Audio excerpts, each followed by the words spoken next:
do we start talking? Are we live? We're live. Hello, everybody. I am not being held hostage by Ryan. Everything's fine. We are fine. Everything's fine. This is pre-show banter, just like it always is. We'll begin the webcast in about 31 minutes. I am fine. Okay. It's a very basement-like feel where you are, so I'm not sure I believe you. Let's just say I've run out of runway.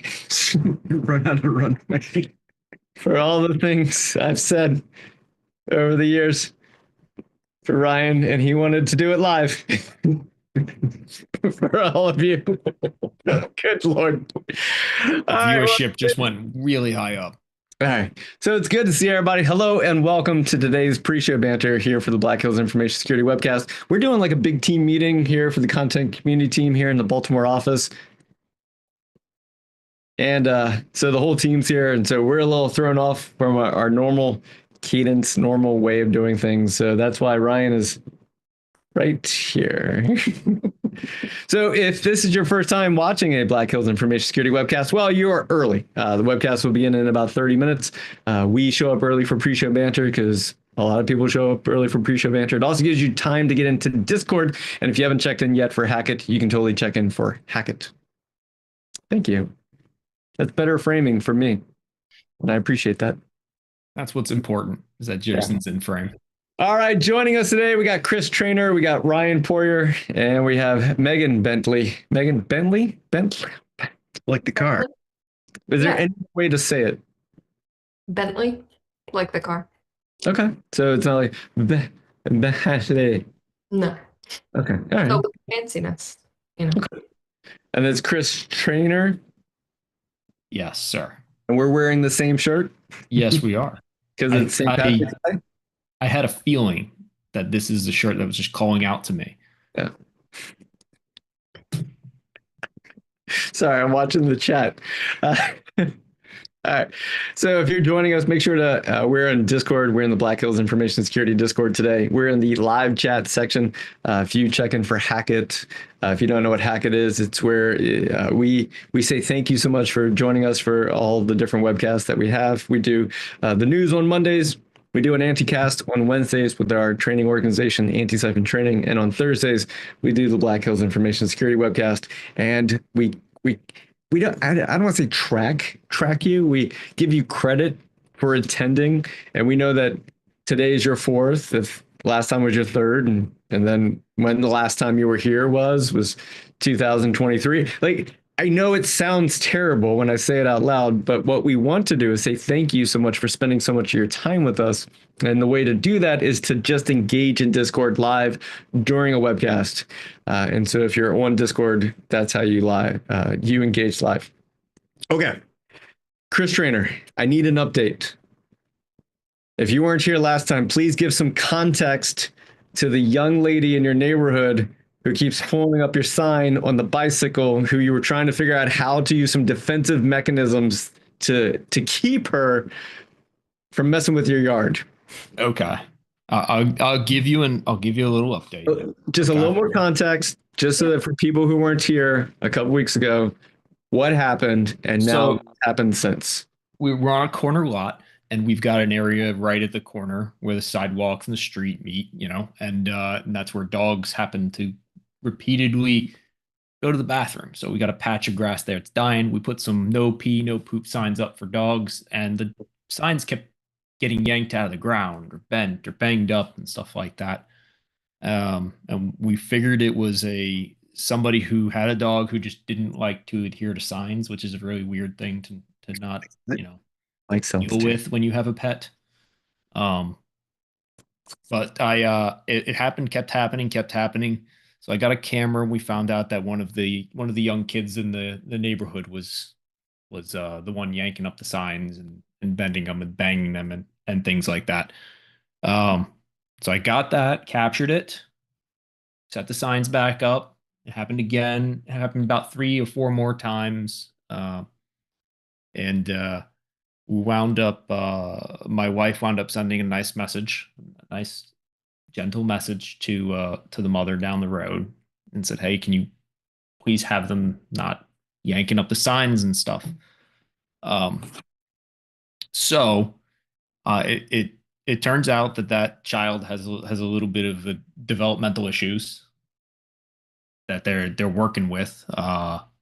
So what it was keying in on is that the thing that was bothering the child, like after we sent the message, it happened one more time.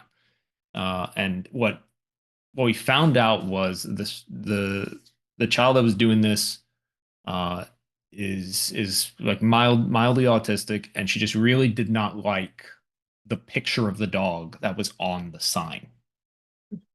Like the sign itself, no problem, but the dog itself, the dog was depicted as like pooping on the sign, and the child just really didn't like that. So what we've done is we just slapped some duct tape over that picture of the dog, and no issues since then. So the issue has been resolved. Um, yeah. So just messaging people, right? And then you can actually figure out issues. So you want to see a picture of the dog. I will try to I'll afterwards I'll maybe go out, I'll pull off the duct tape and yeah. So so I the need issue has been resolved now. I need to All is test well. a new mic. So how does it sound, Chris? Megan, how does this mic sound? Sound pretty good. Yeah, that sounds Does good. it sound better than the previous mic or not? So for Discord, do I sound better now or You before? sound crisp, Okay. I'd Yeah, say. The other mic wasn't bad, but this Okay. one sounds, I guess, crisper. yeah. Like, The other does one it was a sound bit better roomier. like this? How does it sound? Is this good? That is very disturbing.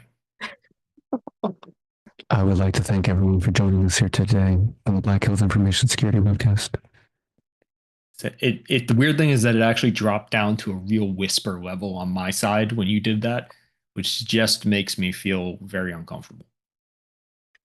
Now I can't hear you at all. That's cut out entirely.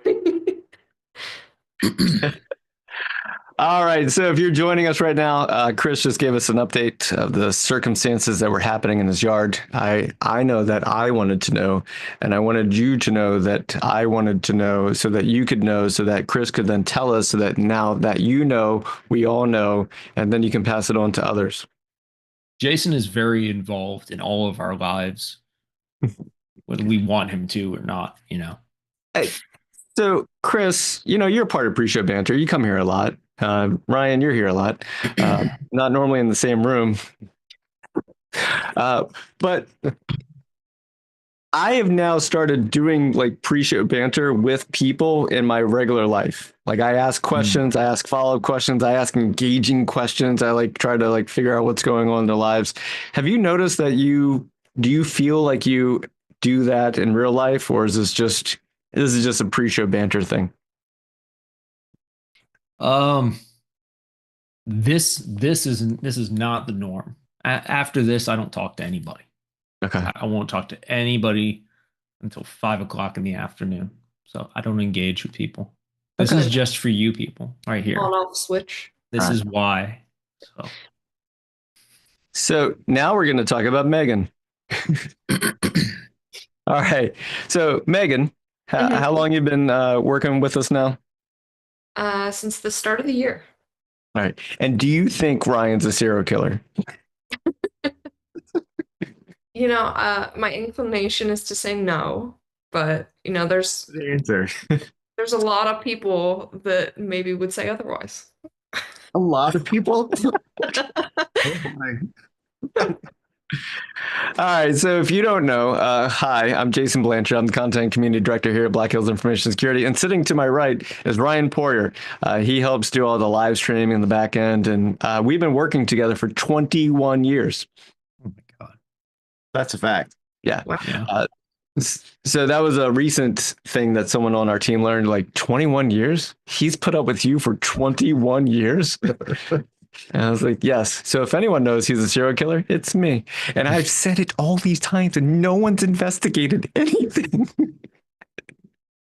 Oh no. Oh no. It's coming. There's a delay on my mic. Oh, there's a delay on my mic. There's a delay on the mic. I don't notice a delay on the mic. I see your mouths moving and I hear it immediately. On all of our mics or just this mic? So It's on a delay. Andy's like, it's like a work marriage. Work marriage. I don't I know. think the way to actually accurately think of it is that Ryan has unsuccessfully been trying to avoid Jason for over 2 decades. Yeah, that's about right. Watch out, Jason. There's a serial killer next to you.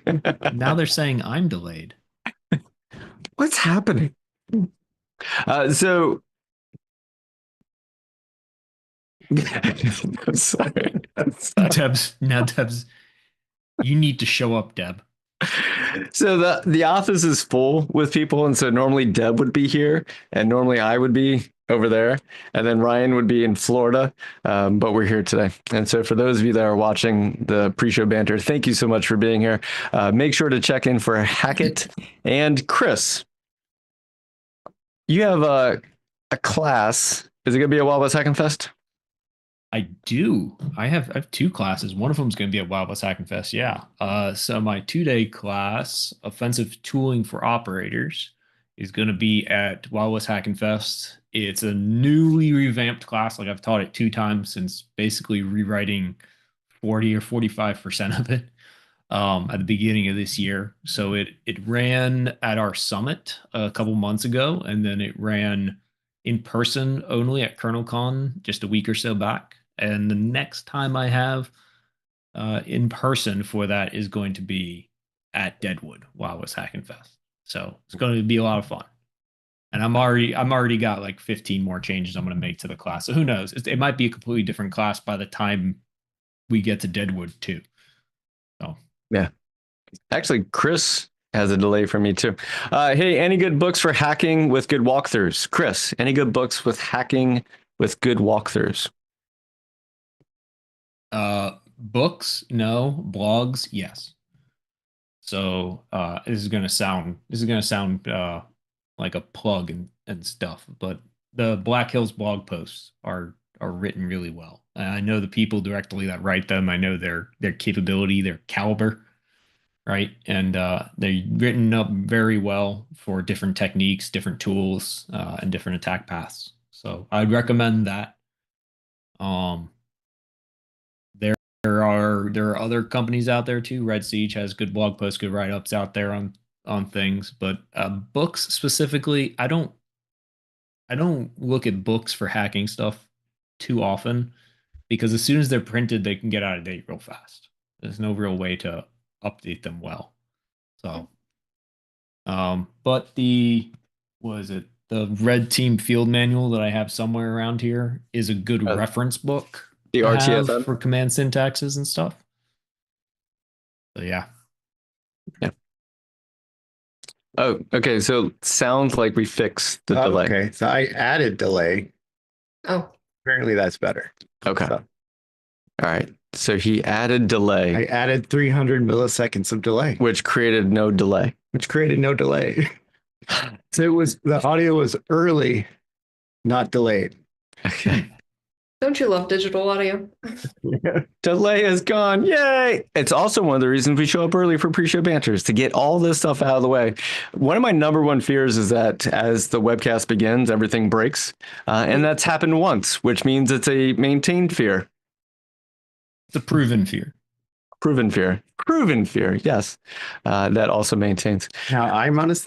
We're on the same mic? How can I be out of sync?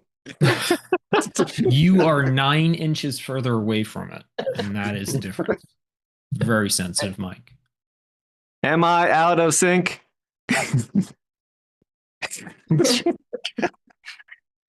Where's the clapper? Yeah. Clap doesn't pick up. Add another 147 milliseconds of delay. Thank you, 404 name not found. All right. So if you're watching the webcast, and I'm sorry you are. So apparently I was working with the team today and they've given me 5 things I can't talk about on pre-show banter anymore. Would anyone like to guess in the Discord server what the 5 things I can't talk about on pre-show banter are anymore? Can't talk about it. So Can't talk about them, but let's can't talk address about them. Because exactly, I can't talk about them, but you all could. The loophole. Yeah, the team out there right now is like,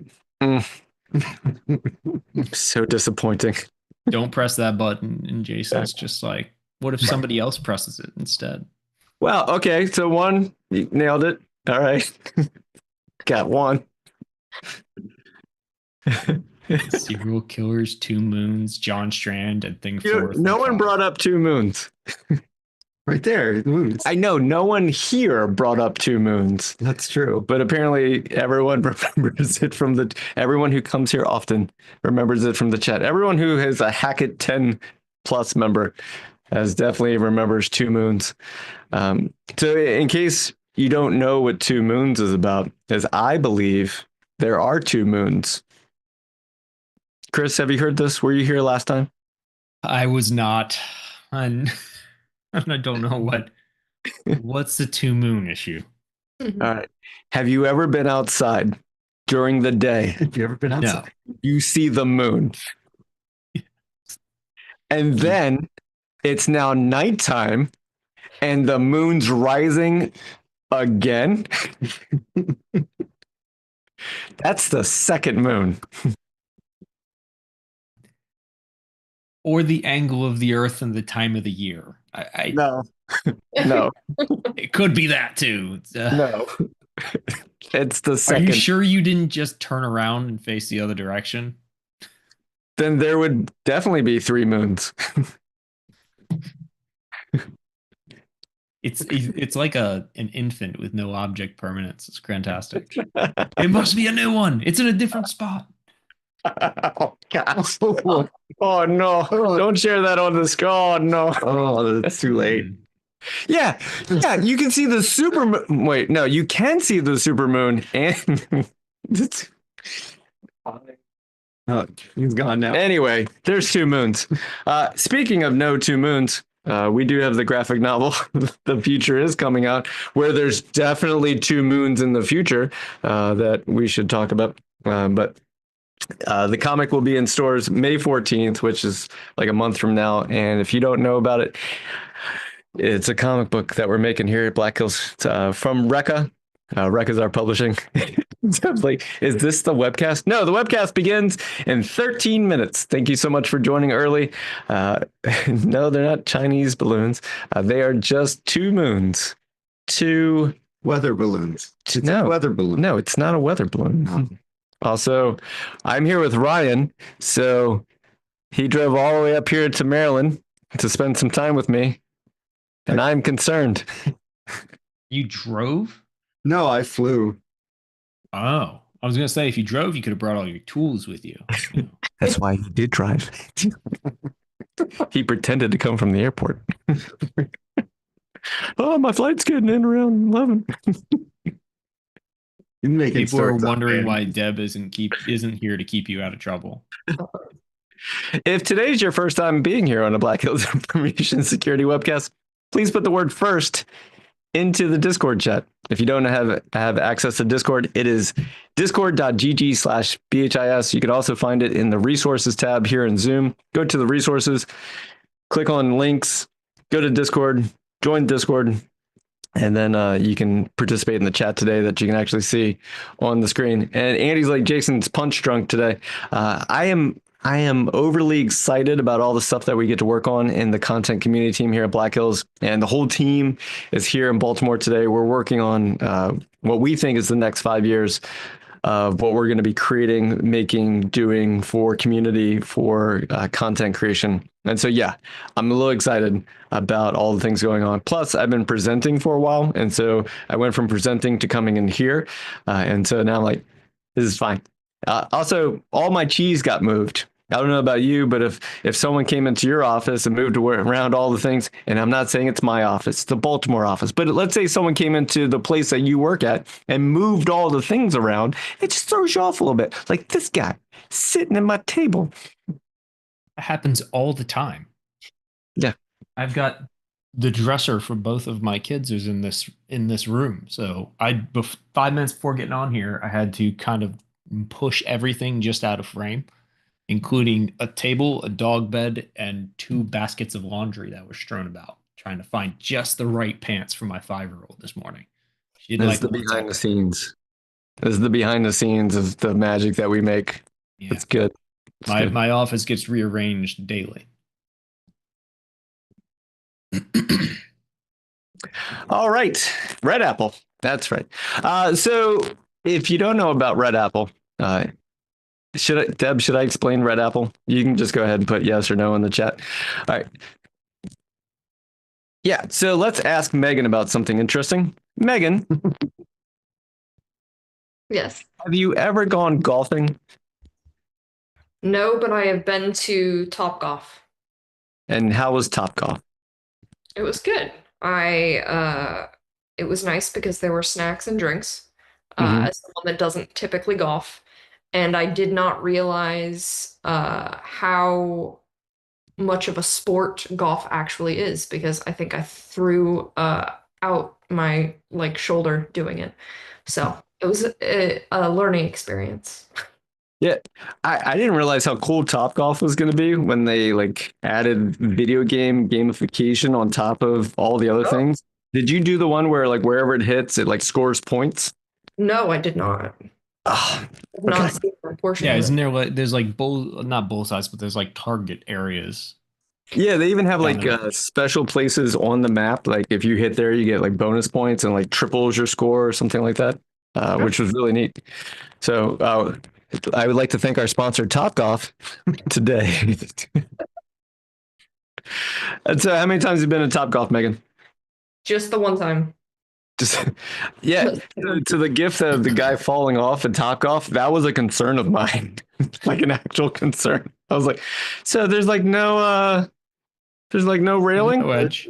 Catch that right there. You can see him falling. Yeah, yeah, he falls I into always the net. Right. I always found it weird that the whole object of golf is to play the least amount of golf possible. It's about efficiency. Wow. Hmm. I think we should just let that marinate for a few seconds. Ooh, This is what I do.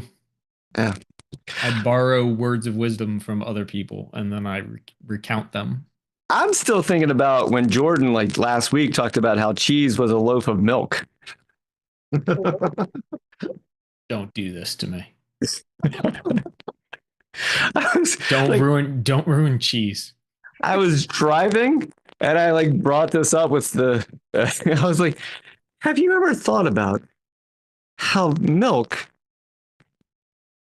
is how cheese is a loaf of milk?" And the person I was with was like, "I don't care." It's the Like, well, Why definition are of you a talking loaf. about this? Yeah. So Megan, do you think cereal is soup? Mm. No, because soup needs to be hot, doesn't it? In my mind, the definition of soup. So it's a chowder. A chowder? Milk is a chowder. Only if you let Cereal's a chowder. the frosted mini wheats sit for too long. Then it Oh. becomes a chowder as it breaks apart and thickens. Oh.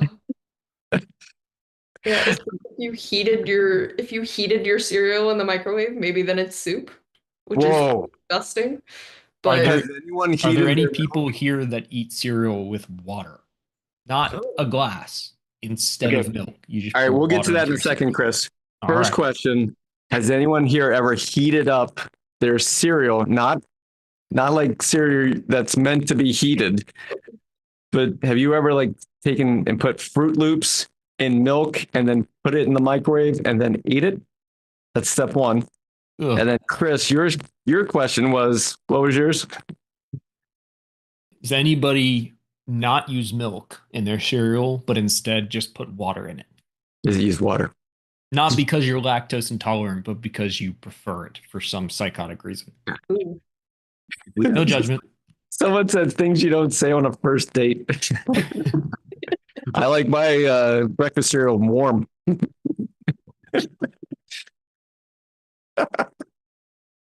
These are things you absolutely should ask on the first date. I feel like they're very revealing Yeah. questions of the type of psyche of the person you're sitting across from. We're just adding to the list of things Jason can't talk about on pre-show banter.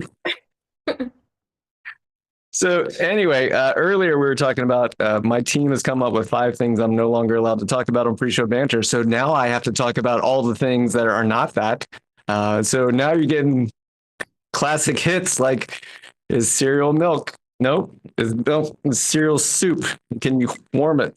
Anyway, all right. So the webcast begins in 6 minutes. We're going to do a contest here in the next few seconds. We're going to guess how many people registered for today's webcast, and if you are the closest person, even if you go over, whoever's the closest, we'll get a set of the new Future is comic books from Record Comics. So we'll mail that to you pretty much anywhere in the whole world. I know there's a thing called tariffs now that we're not going to talk about, but it could cause us to not be able to ship to where you're from. So we'll do the best we can to give you some kind of consolation prize that we can. Oh, wow. People are already. Okay. I guess we started. So for the people who've been here before, you know what the contest is. The contest is to guess how many people you think registered for today's webcast, and we'll announce the winner in just a few seconds. Good God. They're on it. That is a lot. For all of you that have come back again, thank you so much for being here. I'm going to do a real quick introductions. Hi, my name is Jason Blanchard. I'm the content community director here at Black Hills Information Security. Sitting next to me is Ryan. Ryan. All right. And then Megan, who are you? What do you do around here? I am part of the production team, helping out with the streams and making some graphics. All right. And then Chris, who are you? What do you do around here? I am a person. Thank you. And occasionally people ask me to do things that include breaking into environments. So, All right. yes. Sounds good. All right. So we are Black Hills Information Security. So if this is your first time here, thank you so much for joining us. Chris is going to be doing the webcast here in about 4 minutes. I see a lot of people are putting in their guess of how many people they think. I don't know if you're putting in multiple guesses. Like I never thought about multiple guesses before. They're like 1, 2, 3, 4, 5, 6. Everybody guessing super high. I thank you for feeling like I would draw such a crowd, but you are mistaken. What were your expectations a little, please? And they said my mic is a little scratchy. Could be my voice. Could just be my voice. Ryan can fix that. Oh, -1. Haven't seen that one before. That's more like it. We give that person a prize. Yeah, the mic has just a little bit of feedback. That's good. Little bit of feedback. Fix it in post. They got one of these days. I'm going to do a webcast where as soon as we start, everybody's going to leave. Oh, because they just came from pre-show banter. They just came for the pre-show banter. That's it, and then just check out as soon as we start. Yeah. The comic books will be in stores on May 14th. The comics will be in comic book stores on May 14th. I'm having a hard time talking today. And it's not because I'm sitting next to this guy. Not at all. Everything's fine. We are fine. We are fine. Everything's fine. So somebody mentioned that would be a great April Fool's joke to leave. And at Colonel Con just the other week, Tim Medine was there teaching too. And he was very upset on April 2nd when he realized he missed a phenomenal opportunity on April 1st for our first day of classes. That at the very first break, he has been waiting for teaching on April Fools, so that at the very first break, every instructor rotates to the right and just picks up wherever the other class was on that slide and just starts talking about it. Says nothing to the class and just waits for somebody to call us out on it. But we missed the opportunity. All right, we will get started here in 1 minute. So Chris, make sure your slides are ready to go. For those of you joining us right now, thank you so much for joining us for pre-show banter. If you're just joining us for the webcast, hi, my name is Jason Blanchard. We'll get started here in just 1 second.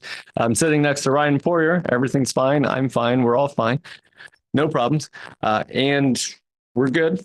And so the answer to the question, so we did a contest, and the winner of the contest will get the comic books mailed to them pretty much wherever you're out in the world. The answer was 843. The answer was 843. So 843 people registered for today. So for those of you that are part of that 843, thank you so much for joining us. And we'll get started here in just a second.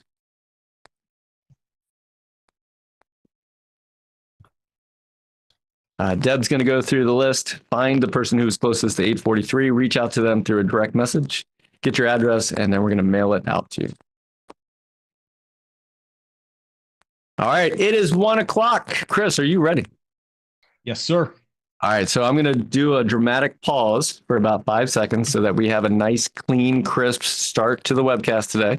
Ryan's going to be sticking around just in case there's any problems or so, and then we'll be back for Q&A. Ryan will come get me when it's time for Q&A because I'll be out doing some other stuff. All right, so Chris, are you ready? Yes. I'll start sharing my slides. Yep. So here comes that dramatic pause. Hello, everybody, and welcome to today's Black Hills Information Security Webcast. My name is Jason Blanchard. I'm the Content Community Director here at Black Hills Information Security, and joining me today is Chris Traynor.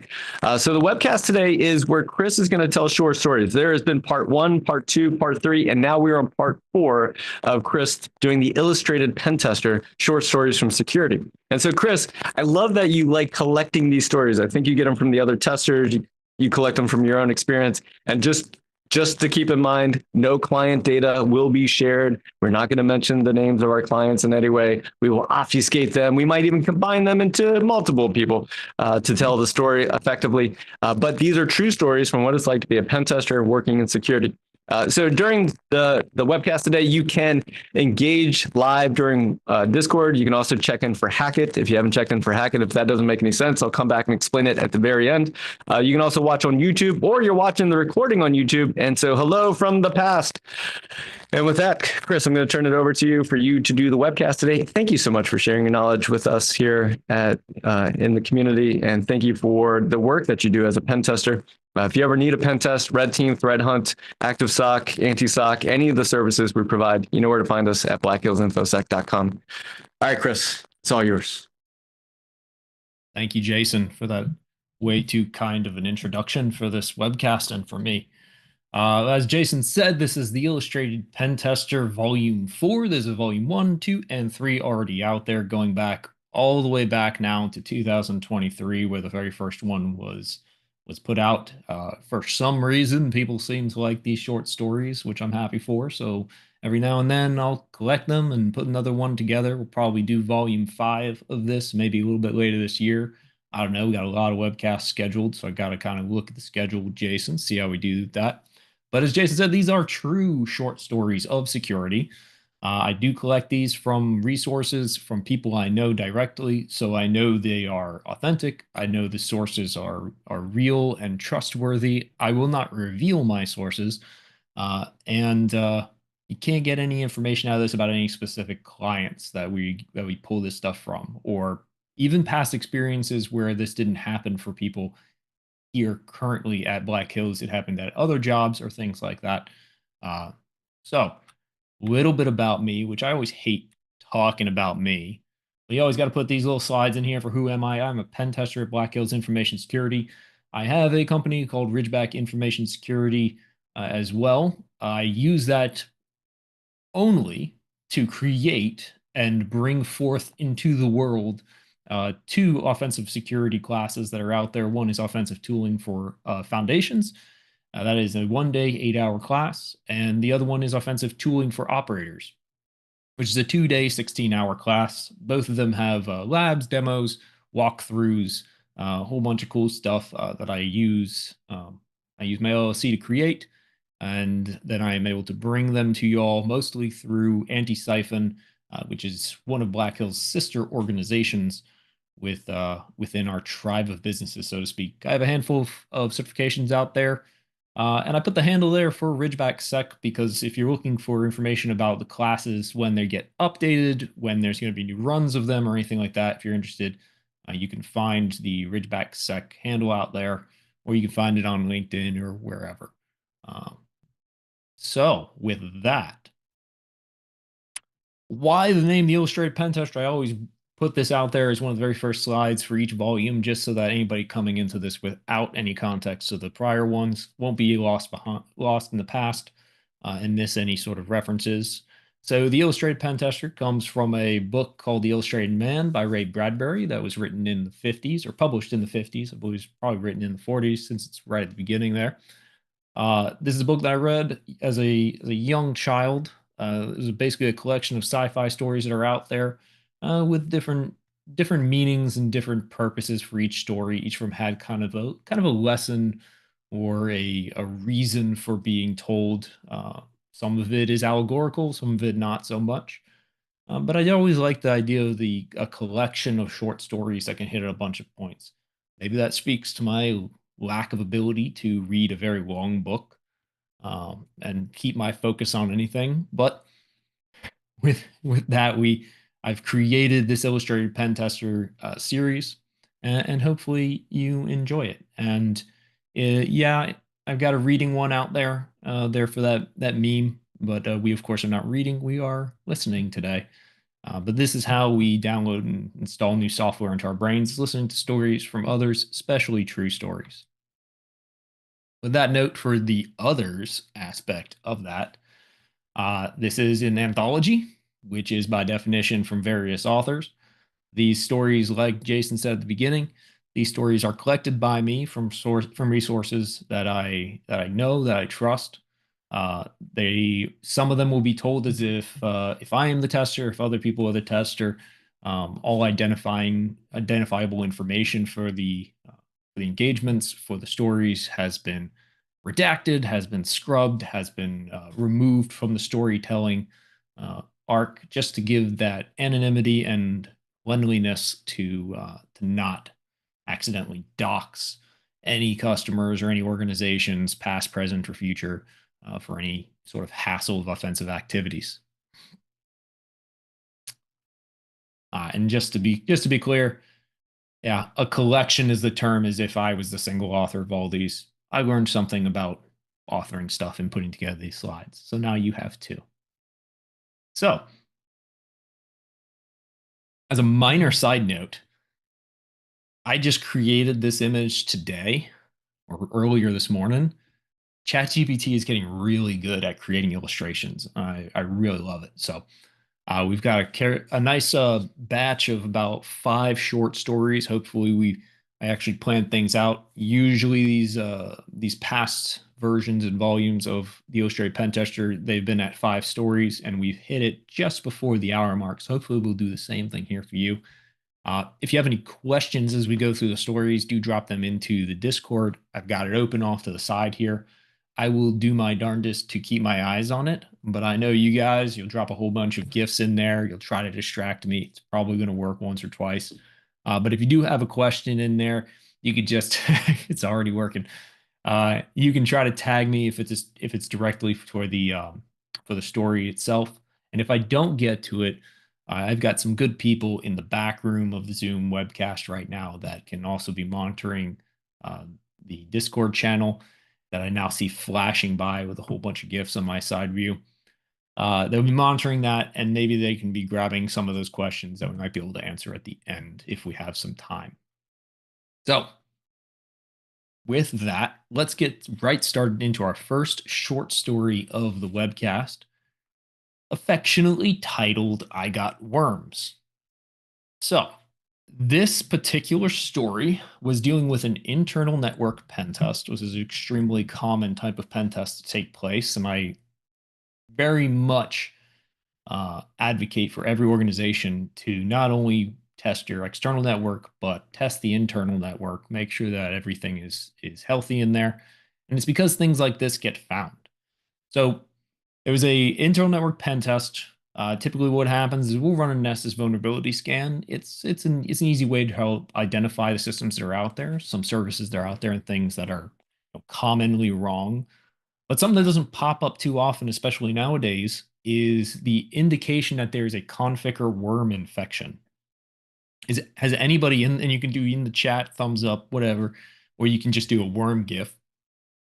If you've heard of the configure worm before, or seen it inside of environments, it is an issue that was discovered back in 2008, which is a super long time ago now, sadly, a year that I can remember. So not that long after smartphones became a thing. The first iPhone was released, I think, in 2007. That's a very disturbing GIF of a worm with a O face there. Discovered in 2008. It was an exploit that dealt with SMB inside of Windows, and there was a disclosure or an announcement from Windows indicating that this is a very big problem and everybody should pay attention to it.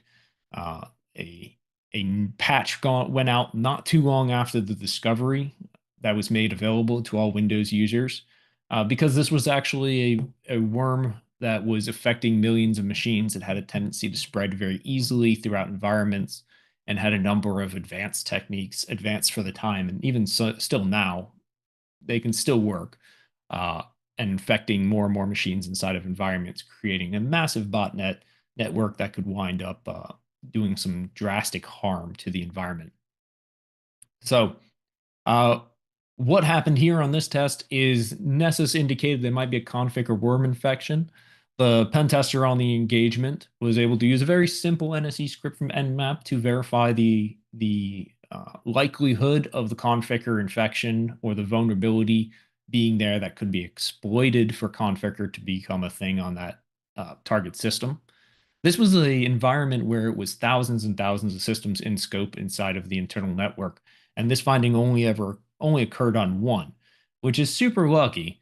However, the engagement also had a massive amount of its systems marked as out of scope. So something to keep in mind when you're scoping engagements is that if you have 10,000 systems and you decide that 6,000 of those, these are just arbitrary numbers, you decide 6,000 of those systems are out of scope for the engagement, you're not really getting too clear of a picture of where you have very detrimental things.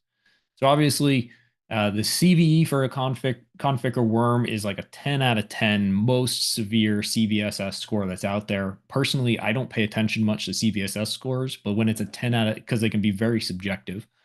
But if it's a 10 out of 10 rating on there, there's no real wiggle room of subjectiveness. And when the vendor themselves comes out and says, this is a terrible, terrible thing, and here's a patch that can immediately fix it, and everybody should pay attention, it kind of lends accuracy to that score. So there's a very simple, like I said, Nmap NSE script out there called SMB VOL4 that will check for the conditions being right as to whether or not configure can exist on that system, and it will report likelihood that it is on there. So in this engagement, that SMB VOL4 NSE script wound up coming back with a very high likelihood or definitely vulnerable to this item. The pen tester immediately initiated what is called an indicator of compromise process. You can call it a bunch of different things. But what we tend to do for Black Hills Information Security is if we find an indicator of compromise in your environment, whether that's a critical issue, as we see here, or whether it's a smaller issue that just needs investigating, any indicator of compromise triggers a certain number of actions to occur. One of those is you draft up that initial finding, you place it someplace where the point of contact can reach it, and you give them a call immediately. So in this process, the pen tester stopped immediately all testing. They called the point of contact, said, we've got a critical issue that is also an indicator of compromise inside of your environment. That is not me doing the work, and we need you to investigate it. And just to be doubly clear, no more pen testing will take place in the environment until you, the point of contact, have given us the thumbs up, all clear, we're good to go. So during the engagement, this was discovered fairly early on, probably day 2 or 3, if I remember this story timeline correctly. An investigation was triggered for some forensics activity on the client side. They started looking in to try to identify that system. They wound up identifying the system. They could not definitively say whether or not Conficker was 100% on that system or whether or not it wasn't on that system. So a little bit of ambiguity in being able to determine, is it definitely there or is it not? But the conditions for Conficker to be on that machine were right. As I mentioned, this issue was first discovered back in 2008, and there was a critical patch issued from Windows to resolve it. So why on earth, and this happened within the last year or so, why on earth would we now be in 2024 and still get Conficker worm? Why on earth would a system be so outdated in its patches that we're here 16 years later and we still find this issue? Well, I'm very glad you asked that question, Ether and Discord, because you're leading right into where I want to talk about this. I did not mention yet that this was actually a medical institution. This is a hospital type of environment that we're talking about for this particular engagement. So why is this system with an issue that was resolved 16 years ago with a Microsoft patch, and a quick patch at that got the fix out fairly quick after the discovery? Why is this still an issue? Is because of what type of system this was actually found on. So the pen tester could not identify, just had an IP address, didn't know what the system was, just knew that they could reach it, they could verify things, and then they hand that over to the point of contact. Through some investigation and some forensic work on their end, it was determined that this particular system was actually located inside of an operating room, inside of a surgical suite, and it was a critical operating imaging machine that's used during surgery. So the device itself is tethered to a product that runs this activity of doing the imaging for an operation. So this is a critical piece of equipment. It saves lives. It needs to be functional. But what carries with it with a lot of those types of equipment is we see this in industrial control systems. We see this in food manufacturers. We see this in hospitals. We see this in a bunch of different industries where they've purchased a product from a vendor, and that vendor has stamped it with a certain operating system, a certain technical specification that has been approved by oftentimes the government and insurance agencies to say this is exactly the thing that is going to be built for this product. And once that is stamped and approved and built, it can, just like a car, take a year or two to reach actual physical world manifestation of that product, or if not longer. So by the time this device hit the market, it was stamped with an operating system version that was vulnerable to Conficker. And then it went out as a product to medical institutions around the world. Once it's out the door, it cannot be patched. The organization for the pen test, the client, did not have the capability to patch this system. And in fact, they contacted the vendor very quickly in this particular situation once that indicator of compromise process was triggered. And they asked the vendor, can you please patch it?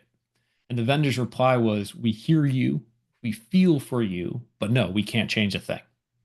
The only thing that you can wind up doing is wind up getting a new system, a new product. Whether they had it or not at the time, I'm not exactly sure. But their reasoning for that type of response was they simply can't patch the system because that's what the technical spec sheet said it needed to be on. They could not guarantee the accurate functionality of this critical piece of operating room machinery if it got patched to any other system.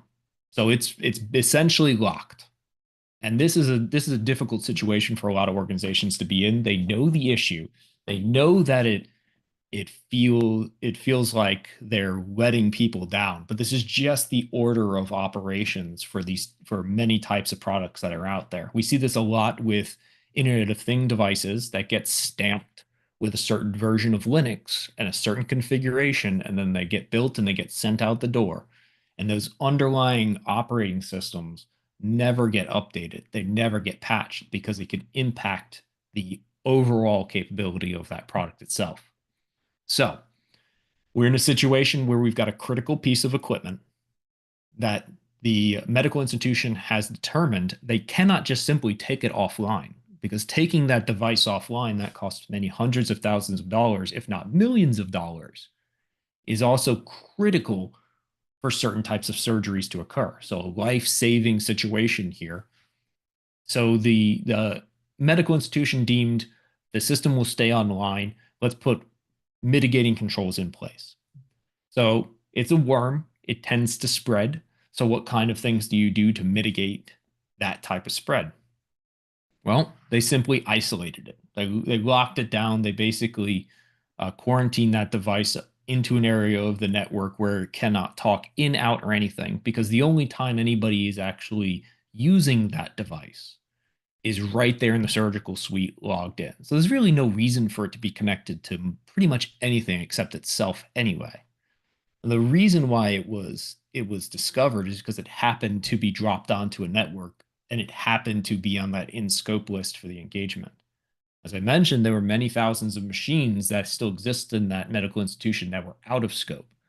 So just because we found it on one and not others doesn't mean it doesn't exist on those other machines. It just means those other machines were either out of scope or the network was configured to where we couldn't reach them from the point that we were at. So we proceed by isolating that environment or isolating that device on the network, the customer does, and then they basically give the green light. And from that point, the indicator of compromise process ends. We leave it in the customer's hands to resolve the issue as best they can or mitigate it best they can. It is a critical finding on the report that goes out to the customer because it is there. And I'm always a fan. You get into conversations with organizations about, well, I have the mitigating controls in place. Can we remove the finding or reduce the finding on a pen test report?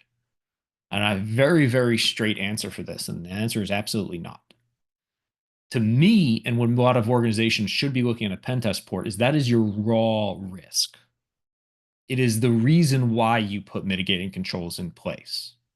Your mitigating controls are an after the artifact type of wrapper around that report that can then change the risk to your organization. And that's fine. But at intervals in organizations, you should be looking at all your mitigating controls, and you need to be able to track back to the reason they're in place. Now, one of the other things that I mentioned in here was that there were a lot of things out of scope. As it happens, this was a returning customer, and this issue wasn't found from the previous engagement of the internal network. And the question arose, why wasn't it found? And it was definitely an in-scope system before, but it happened to be isolated that year prior for that engagement. The scanners and the pen tester simply could not reach that device. There were no results for that system at all in any of the records and supporting data from that report, which means their configuration management process inside the organization, somewhere along the line, a network configuration changed that opened up that machine to the rest of the network to be reachable, which is very dangerous. So a couple things came out of this for the customer. There's a big risk. Mitigating controls are in place, but also they must look at their process, because nobody could find out why, when, or how that machine became exposed to the rest of the network.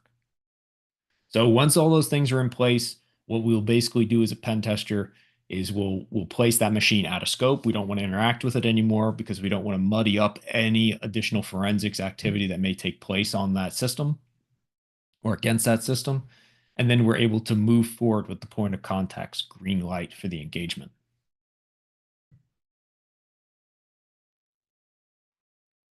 That's not to say there aren't other vulnerabilities and exploits out there that are 16 years old that we come across on engagements. But finding one like Configure that was so notorious at the time and had such a worldwide impact is something that is kind of interesting to come across on a test. Happy 16th birthday. Yes, perfect. Yeah. So the other real lesson to take away from here is when you're a pen tester, red teamer, doing any sort of offensive engagement, even as a defensive activity, is you're dealing with a customer who's operating in a certain industry, right? And given the risk that a worm might spread, the choice of taking that system offline completely or being able to still save lives, hopefully you're all in the same bucket that I'm in with the very easy answer of isolate that machine and save lives, continue its operation and its function so that they can continue carrying out their mission. You see this a lot with military institutions as well, is they have to make a choice. Things aren't perfect, things aren't great, things aren't the way that we'd love them to be, but the mission that the machine is fulfilling is the most important thing, and you move forward with that. Somebody in the chat said, take it offline. Lives are replaceable. Just grow new humans. I mean, I guess, yeah, you do technically grow new humans, right? If we're heading in that direction to the Matrix, we can just have whole farms and crops of humans. So the next short story that we're dealing with here is once again affectionately called Going Analog. So, who's familiar with the old film The Postman, the Kevin Costner film from I think 1997? Yeah, I gotta say it's an old film, but I remember watching that movie when it was released.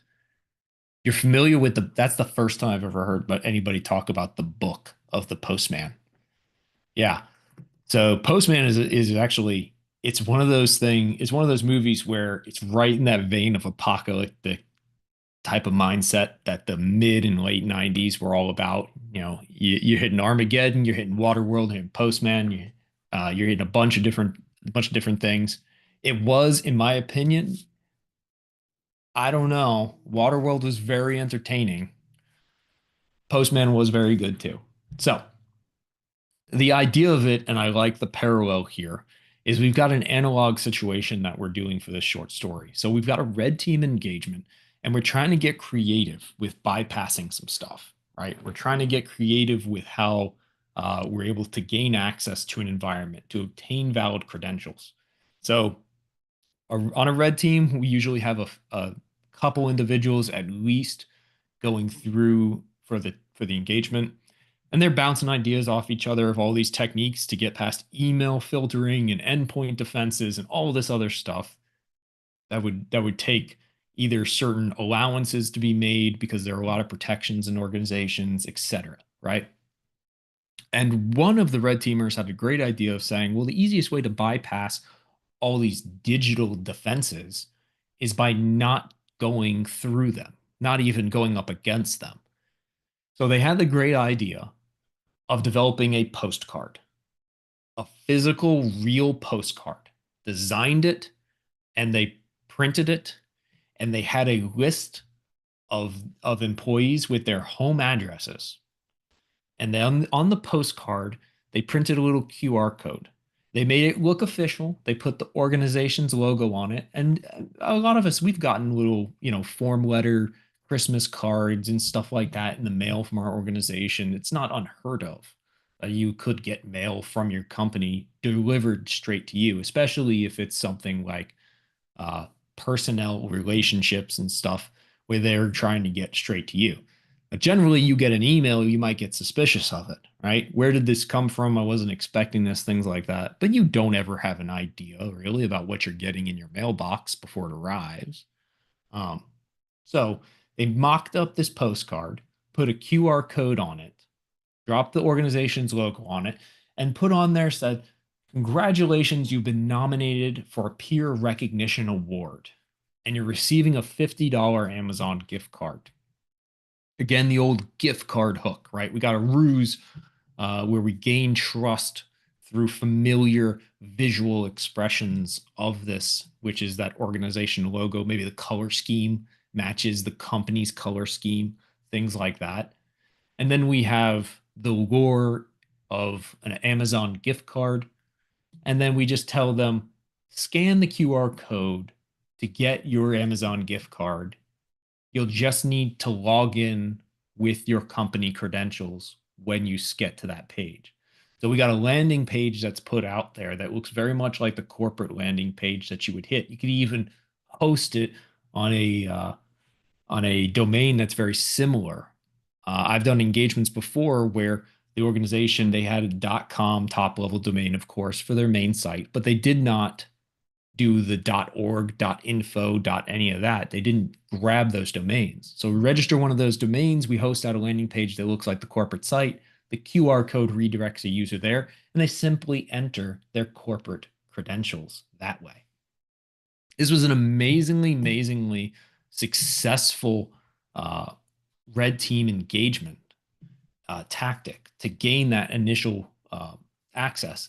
As a matter of fact, though, because we didn't want to promise things that we weren't giving, because people can get very upset over that. If you promised a $50 Amazon gift card, what we actually wound up doing was everybody who logged in with the credentials, we could track who did it, and we actually did give them a real Amazon gift card for going through that process.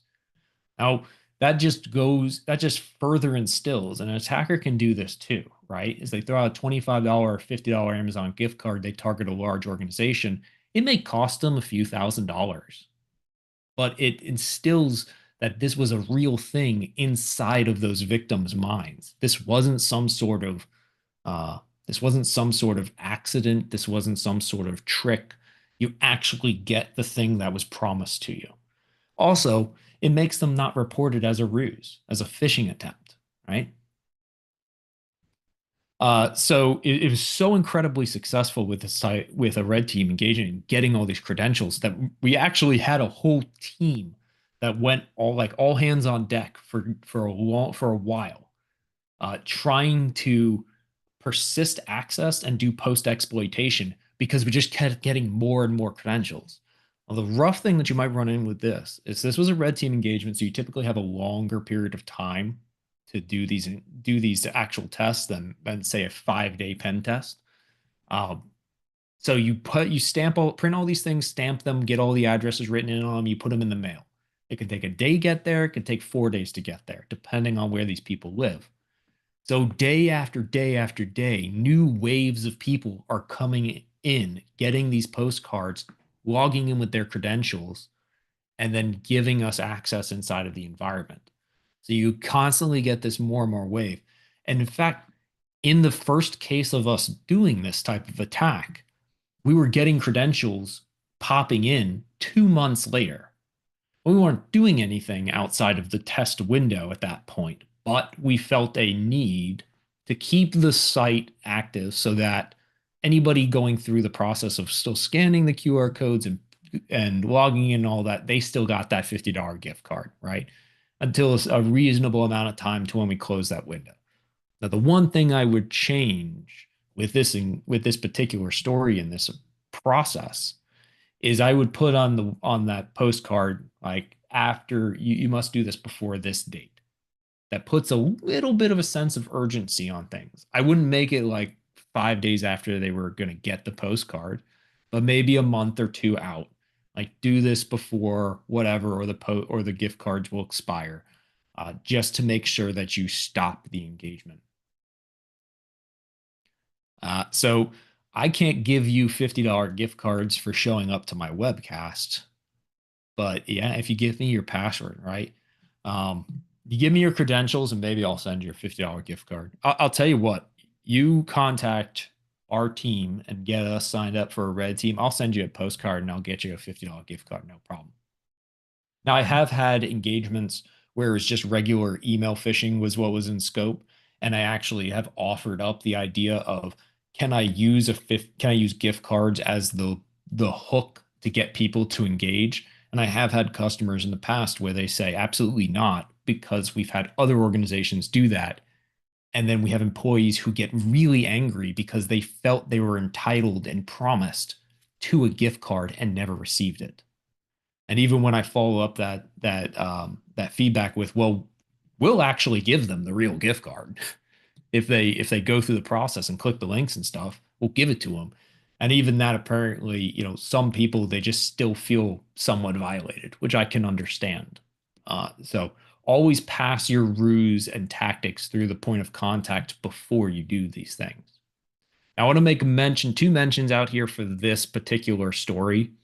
This type of tactic is taught in Michael Allen, aka Rhino's Red Team Initial Access class for anti-siphon. So you should check that out if you're curious about Red Team Initial Access tactics and techniques.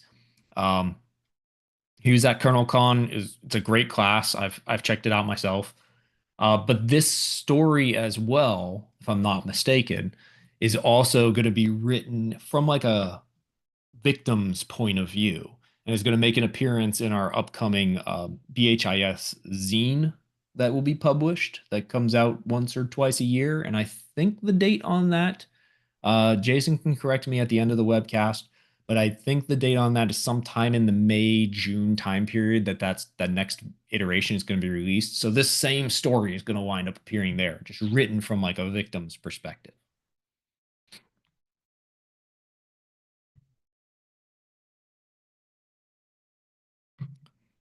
Our next, so I guess your wrap up point on that is sometimes the best way to bypass that technology is just don't go through it. Go analog, think of other tactics that you can use to trick people. Everybody gets junk mail. Postcards don't cost much to send in the mail, right? It's a small investment to make.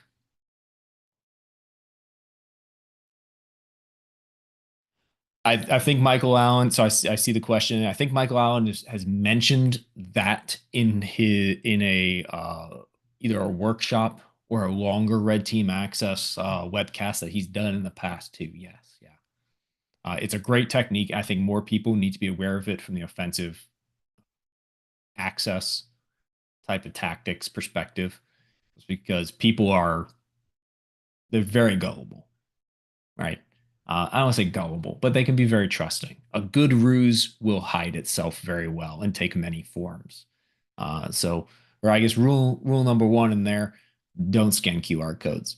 Always validate things are real out of channel, right? So if one of those customers, one of those people receiving those postcards, would have gone back and like emailed their manager or called them or something and say, hey, I got this thing, or talk to HR, like, is this a real thing or not? They would have been able to verify pretty quickly that it was not, and that they should not do this. And I'm sure that would have been a follow-up blast after the second or third reporting of that incident, that phishing attempt, that there would have been an email blast out to all employees to say, if you get a postcard in the mail, disregard.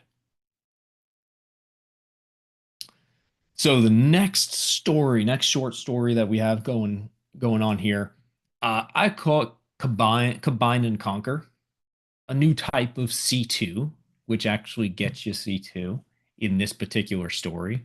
So this one is a web app pen test that this was discovered. It was a 2016 version of Telerik Web UI that the web app was built on as part of the tech stack for deploying this web application. 2016 doesn't sound that old, but it is 9 years old now. Sorry, we are all getting older, much to our chagrin. But 2016 version of Telerik Web UI was in use. Normally, what you see with web applications, if you're somewhat familiar with the build and deployment process of it, is it carries with it the same difficulties that you have on a network side and a sysadmin side. It's built from a bunch of different components. Each one of those components is stamped with a version. They get patches, they get new releases, they get upgrades, and they get fixes for security vulnerabilities over time. Web applications tend to have such complex tech stacks as you build them out that it gets real hard to maintain patching versions and up-to-date versions between them. It's as difficult as it is for a sysadmin or a network admin to make sure everything is patched. With the added benefit of oftentimes those components get new versions released, and then the vendor does not support anything before that newest version for any security issues whatsoever. And then there are breaking changes within it. So it can cost a lot of lost dev time. This 2016 version of Telerik Web UI, being 8-9 years old at the time, had plenty of vulnerabilities discovered with it. Another aspect of web application development is that there may be a vulnerability with a particular software component, but that vulnerability isn't truly exploitable unless that function of that software component is actually in use in the web application. So you can have a particular software component that offers up 24 types of functionality, but unless that piece of functionality is actually used in the web application, it's oftentimes not exploitable. This particular version had an unrestricted file upload vulnerability, and this was because the default hash and encryption keys had been actually shipped with older versions of Telerik Web UI, that software component. So the hash and encryption keys were known values to attackers. And it also had a deserialization vulnerability in that allowed for arbitrary code execution on a system, on a web server. So combined, what that gives us when our powers combine is it gives us the possibility of remote code execution via a file upload with a payload. So the indication that there was a strong indication in the research by the tester for this web application that yes, indeed, the piece of functionality inside of that software component was being used by the web application itself. The piece of vulnerable feature that allowed for unrestricted file upload was there, and it was in use. And there are many publicly accessible tools out there that try to exploit things, that try to prove the risk. And the particular exploit tool used for this that was publicly available kept failing for some reason. And the tester really was kind of, a lot of people, they'll try out the tool, it fails, okay, move on, right? It clearly is not vulnerable because the tool says it can't do the thing that it was purpose built to do. What actually happened in this situation was the unrestricted file upload vulnerability was only available to authenticated users. This is a very quick fix from a tester perspective, is instead of issuing that payload for the unrestricted file upload, instead of issuing it without a session token, simply attach a session token to that request. So they wound up passing things through burp interception proxy. They had established a real session with the web application, and they just attached any session token to it. Didn't have to be privileged or anything. It just had to be a valid session. And they attached that to the requests in the headers, and suddenly the exploit worked for unrestricted file upload. They took that and they wound up changing that public exploit tool and hard-coded a valid session token into the tool locally. And then they started firing that tool over again. And all of a sudden, it was working perfectly fine. So the idea of not just relying on the straight output of your tools and taking it a little bit of a critical thinking step further, that your tools may be faulty or there may be other conditions that you could put around your tools to make them successful, is something that a good pen tester, a real good pen tester, is always going to attempt. The first proof of concept that the exploit was valid was a server sleep command that issued a 10-second sleep. That was successful. So the next step is we verified that we were able to do a unrestricted file upload with a payload value and issue a command to the web server that it executed. So our next step in this attack path was set up a quick C2 infrastructure, deploy that out there to be publicly accessible, and then change your payload value from that proof of concept sleep for 10 seconds. Change that to actually try to establish a connection backwards to that C2 infrastructure. That payload in this case, in this story, was successful. It established that C2 connection, and from there, the tester was able to dump all the NT hashes from that server's security account management listing. And that gave a bunch of different other credentials that could do it. So we dump hashes. The next thing we always do is put those hashes on a password cracker. Eventually, time being the only real limitation, time, I guess time and physical or hardware resources to do the cracking, are the only real limitations to cracking those hashes at this point. They reported this quickly to the customer to get it addressed right away, but the customer couldn't patch for whatever reason right away. They couldn't fix the system, whether it was because it was an 8 or 9-year-old version, and to get it fixed meant they had to do major version jumps, and that would break functionality in the application. Whatever the reason is, they could not patch it to the fixed version right away. So instead, they decided to address that core vulnerability. So they changed the default hash and encryption keys for the Telerik web UI, and that to a unique and strong and long values. And that way that mitigated the file upload vulnerability. It could not be executed successfully in there because you didn't know the hash and encryption keys anymore. They were now completely unique values that only the organization knew. So they stopped it in its tracks with that file upload, which essentially then made it a lot harder, if not impossible, to do the arbitrary execution on the remote system. So we've got a story here of a combination of things where your tool is not really lying to you, but it's falling short. Some added analysis and technical insight into how things work gets you a step further. And then when you meet it with the customer, same as we've seen with a past story, the customer can't always address these things right away, but they should be addressed somehow. So always work with your customer to try to find mitigating controls. This will still be an issue. They still need to patch to make sure things are completely locked up, but this buys them some time and protection.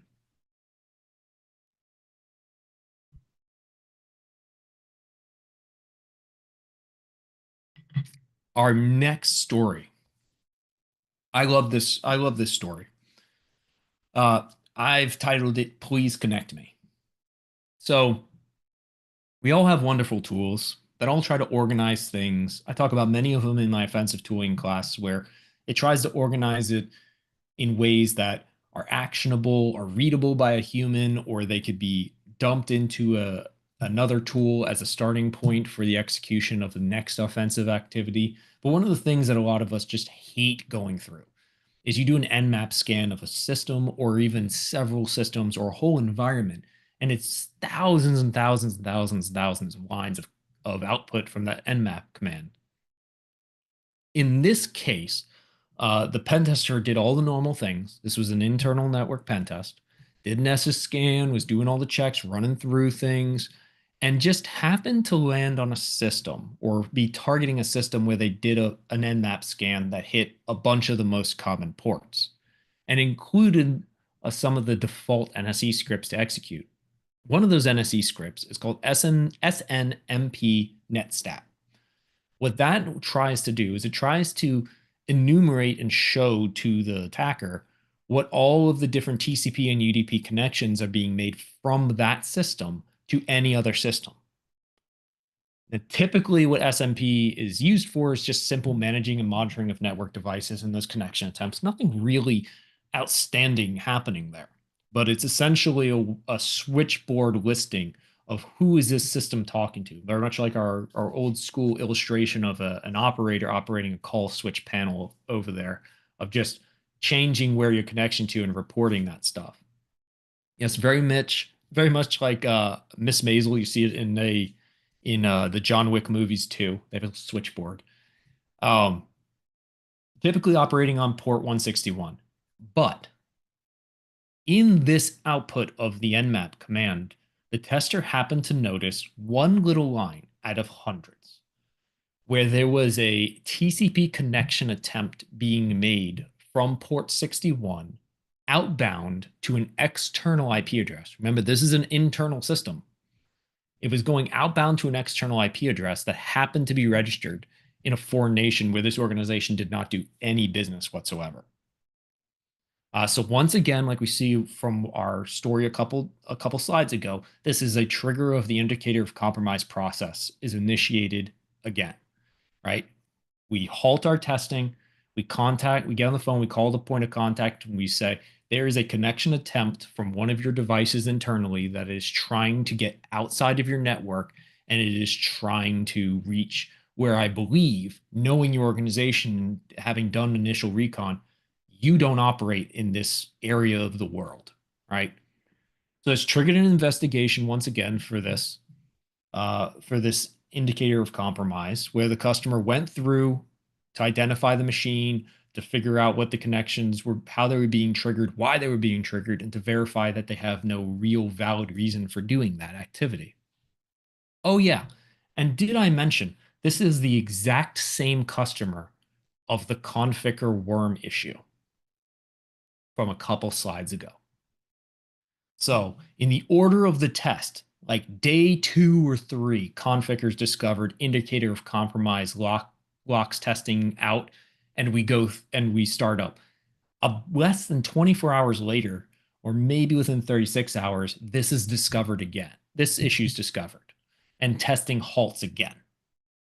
They go through and discover that this particular system, and this is what it would look like in this SNMP netstat output for the NSE script, is that right down there in that line, dozens and dozens of connections attempts listed out, but one of them is actually an IP address that's not an internal IP address. And that's where the tester was looking to find out, where is this IP address registered to? And they realized that it was registered out in like Tunisia or some such place, way, way outside. So this system, through the investigation process by the customer, was actually determined to be the controlling unit for the hospital's backup power supply. So major storm comes through, any power interruption, you got a whole building filled with patients, some in life-threatening critical condition, some in operating suites, maybe that operating suite that had that same config or worm infection, and the power goes down. This unit kicks up the backup power controllers and provides power immediately or in a short form to the entire hospital. That controlling device was trying to phone out to some system that was not owned by the organization. Once again, we're in the same situation where this was a purpose-built controller packaged with the backup power supply product units. The customer could not fix it. They couldn't patch it. Not only could they not do that, they couldn't gain access to that machine. They only identified that that system on the network was the controlling unit for the backup power. So they contacted the vendor immediately. Same story happened. They can't fix it. The best they can do is isolate it down. What was determined inside of this investigation period by the customer was that all of those connection attempts had failed, at least for the past year. They had networking rules in place that was dropping all outbound connection attempts. So thankfully, no successful connection attempt was made, but they could not narrow down why it was happening because they couldn't gain access to that device and they couldn't make it stop. And they also didn't know how long it had been trying to connect. So they couldn't narrow down when the compromise or what it's doing. But the vendor absolutely nailed down saying, there's no reason why that system should be making a call out. So it's some sort of anomalous activity. Same process though. They isolated it. They made sure their rules are in place. They made sure they strengthened their process around configuration management for the network. And then the test continued after that. This is a very important story to say, don't rely on just your phone scanners. Run the manual tools, look at their manual output. This was a single line instance of a thousands of systems engagement. And it would take checking every other system in the environment in similar way and grepping through the output to see if they were trying to make these outbound connection attempts as well to isolate them. This customer handled things phenomenally. They were very open, they were responsive, they did the right things, and then they took care of stuff so that testing could continue. So if you're a customer and you get a call like this for critical IOC in your environment, always handle it in a good, open way. Try not to get defensive about it because all the tester's trying to do is actually get you more secure. The next and final story that we have here for short stories of security is called Toner Low. I don't know why. It just sounded good. So this was a physical pen test, right? And a physical pen test, oftentimes what you're trying to do is you're trying to clone badges, where you're trying to gain access to buildings that you shouldn't. A lot of times those buildings have ID badges, company, corporate, employee ID badges. So you're traveling to these locations, but you need to print a badge.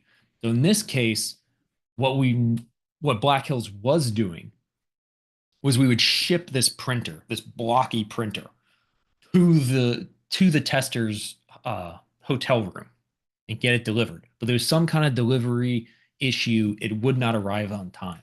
So the testers there for the physical pen test said, "Well, we don't want to not do this for the customer." So they simply said, "We can't rely on that one resource. Let's just go to Best Buy and see what we can find."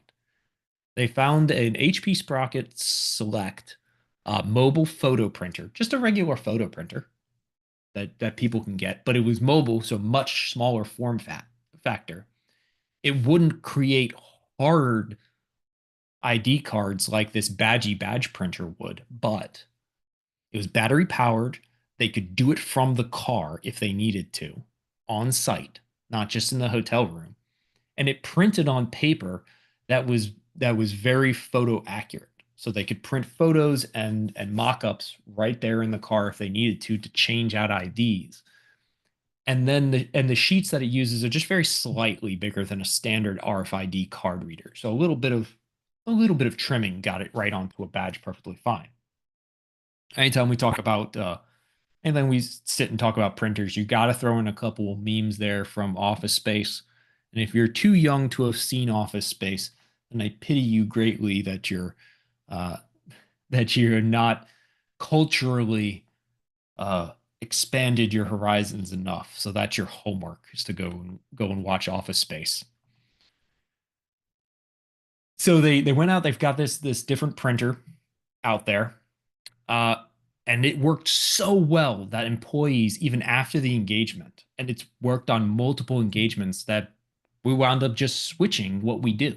We now have a much smaller thing that we use. We don't need, and this is a proof to say that you do not need a $1,000 thermal badge printer, this big fancy machine, to do this work to fool people, because it's only a peripheral awareness or glance in most cases to see, do you have a badge? Yes, I have a badge, and you walk on by, right?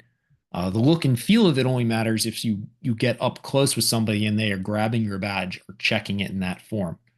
So this HP Sprocket Select is only like 70 or 80 bucks on Amazon. I don't know how much it is now. I didn't check the current prices of things, but at the time of the purchase, it was about $77 that they could get this from Best Buy or get this from Amazon. It costs almost nothing, right? It's not a zero cost, but it's a much smaller cost. And shipping is a lot easier too if you're shipping it to engagement. So the old saying of necessity is the mother of, upgrading your kits for physical pen tests, but also saving you on costs for shipping and devices, holds true here, right? Is that you run into a problem on engagements very often, whether that's your tool failure, shipping problems, or your point of contact is just not being helpful. This is a story of adaptation to the environment, right? The testers didn't just throw up their hands and say, well, we don't have our printer, I guess we're not going to try to do badge access stuff, right? They went out and they actually tried to find a solution. And that solution, in a pinch, wound up being better than the thing that was being used before.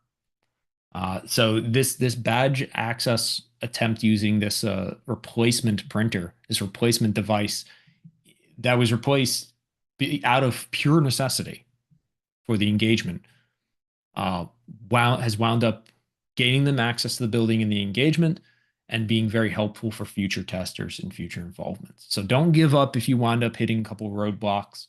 You might find something that is even better than what you're doing. Now, I realize we only have 2 minutes left, and I guess those 5 stories hits us right there at the end, is just like we've done in the past 3 volumes. So if you haven't seen those other volumes, go on back in the YouTube page and you can find those recordings. But if you're looking for me in other places, like I mentioned at the beginning, I have 2 classes that I teach through my LLC and Anti-Siphon. Offensive Tooling for Foundations, that's that 1-day class, and Offensive Tooling for Operators. Both of those classes at the beginning of this year have been major overhauls in them. So they have on-demand versions available.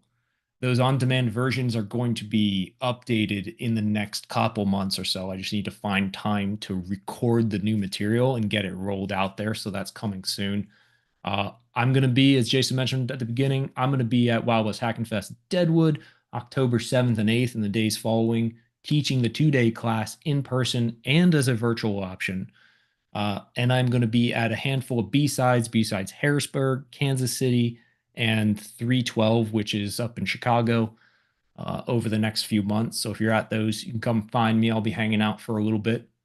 And coming up at the end of May, which I still need to get the last piece of information out, is I'm doing a pay what you can, basically half of the 1-day class, that offensive tooling foundations class, basically half of that. I need to just pick which parts I'm going to be doing. And it'll be a pay what you can starting at like $25 and pay up. And Jason can give more information about how we do pay what you cans and how that works.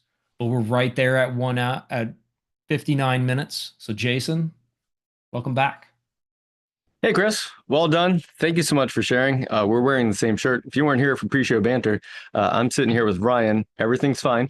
If you haven't checked in yet for Hackett, please do so. And then I'm going to ask Chris to give his final thoughts. And then lastly, we'll stick around for 1 or 2 more minutes. But Chris, if you could jump back into Discord afterwards and maybe answer some of the questions that you see, and then we'll also send you the questions in Zoom that might potentially be upcoming webcast or blog post or something like that. Okay. So, Chris, what are your final thoughts? If you could take everything you talked about today and just wrap it up in one final thought, what would it be?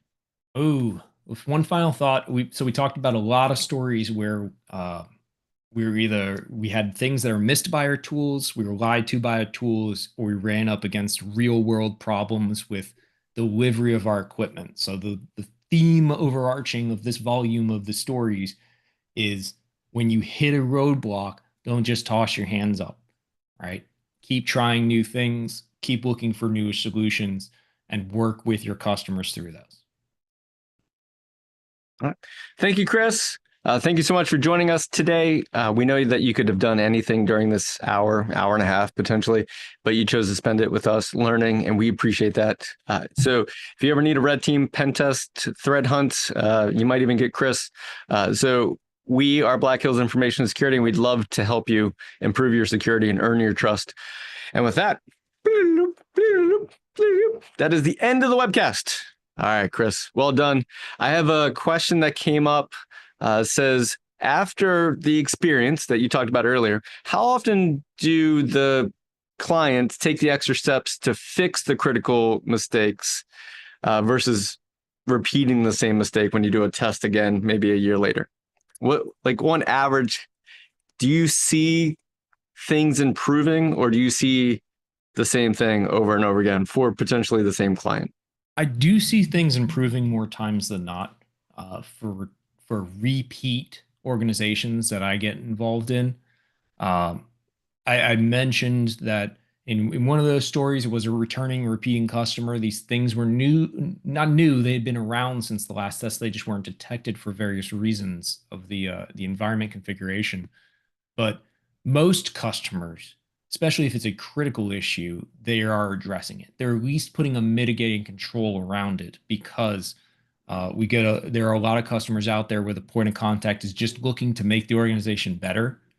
And they're looking for a third party to say, here's the really bad areas. So they have a third party now in a lawsuit, discoverable artifact of a document saying, here's a critical thing. And there is no reason for a board, there's no defensible stance for an organization not to take some kind of action upon it in most cases. Yeah. And for those of you that were here for the first time today, thank you so much for coming. Hopefully my microphone sounds good. Chances are it does. Chris, I think I've asked you this question before, but in case there's people here that have never heard the answer to it, or if I never asked it to you, here's the question. When you come up against difficult circumstances in a pen test, do you assume they have great security protections in place, or do you assume that you don't know how to do your job?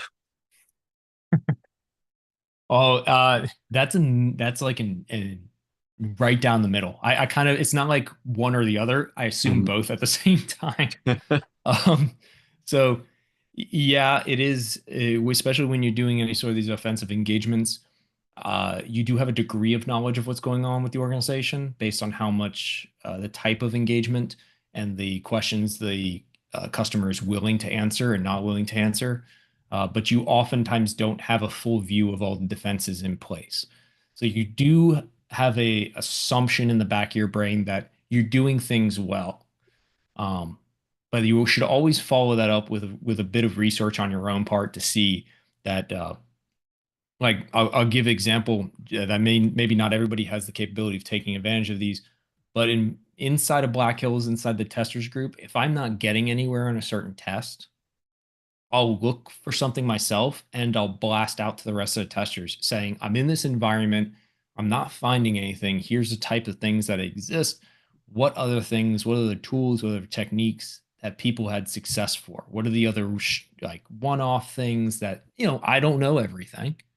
People come from different backgrounds, they've had different engagements, and they'll get some ideas and pull from that and try those things. Now there's a limit to how much you should go down a rabbit hole for sure. Tests are time boxed, so you can't chase everything and learn something completely new from scratch on every single test, but you should try some new things out for sure. Didn't John have a saying, try 5 different things for 5 minutes? Yep. Yeah. Try 5 things, 5 minutes, take 25 minutes, half hour of just trying a handful of things. Because Hmm. more often than not, you're going to get some movement, at least coverage of those 5 different areas, than Yeah. it would be spending 30 minutes going down one path and getting nowhere eventually. So, Yeah. I had a chance to watch. I knew what organization they belonged to in the midst of a giant CTF, right? So there's a bunch of teams in there, and I knew where this team came from, like where their organization was based, and I knew the kind of work they do. And so it had been like 2 hours since they had solved a question in the CTF, and I was like, "So what's going on, guys? Well, like, what's happening?" They're like, "I don't know. We're writing custom tools. We're building all these things. We're like," and like when they finally solved it, they're like, "It was actually really simple. It was yeah. actually really simple." Yeah. And so, do you ever come across that? Like, because you were talking about like rabbit holes and following things and like spending too much time on it. Like, have you fallen victim of the same mentality of like just trying really hard instead of stepping away and then coming up with a more simplistic idea? Yeah, there are many times where I've spent a lot of time on tests trying to get somewhere where a lot of people have these. So you have the shower thoughts, right? You have some epiphany as you're walking the dog or making dinner later, or as you're driving your kids to school the next morning. You're like, oh crap, I didn't do this one thing, because you get so wrapped around the axle of all these advanced tactics and techniques, you forget to try the basic things. Yeah. And a lot of places with web applications, with networks, with system configurations, more times than not, it's not some complex 0-day backflip custom exploit that you write that gets you further. It's something so dumb. And I think there's a webcast. I don't know if it is. I don't know whose it was. There's a hacking Tim. dumberly. Yeah, Tim Medine. Tim Was it Medine. Tim's? Yeah. Hacking dumberly. Yeah. Yeah, where you just attackers only have to be as advanced as they need to be, and I Yeah. think it's a webcast of all about just the stupid, dumb, simple things that wind up getting you further. Yeah, I think he renamed APT to be adequate persistent threat. Uh, Like I think so many times we're like, oh, it's an advanced persistent threat. And you're like, no, it's adequate. It's an Yeah, no, adequate persistent threat. yeah, All right, Chris, that's going to be it for today. If you could hop into Discord and answer any questions when you have time, yeah. just go through the timeline. For those of you that joined us in Discord today, thank you so much. If you did not join Discord, you can always say https://discord.gg/bhis. And with that, Chris, thank you so much. There's no webcast for Black Hills next week, but there is the news, there is the anticast. So you can join us next week for Hack It. And then we'll be back the week after that with more Black Hills webcast. And we thank you so much for spending your time with us today. And we'll see you all next time. Bye-bye. See you.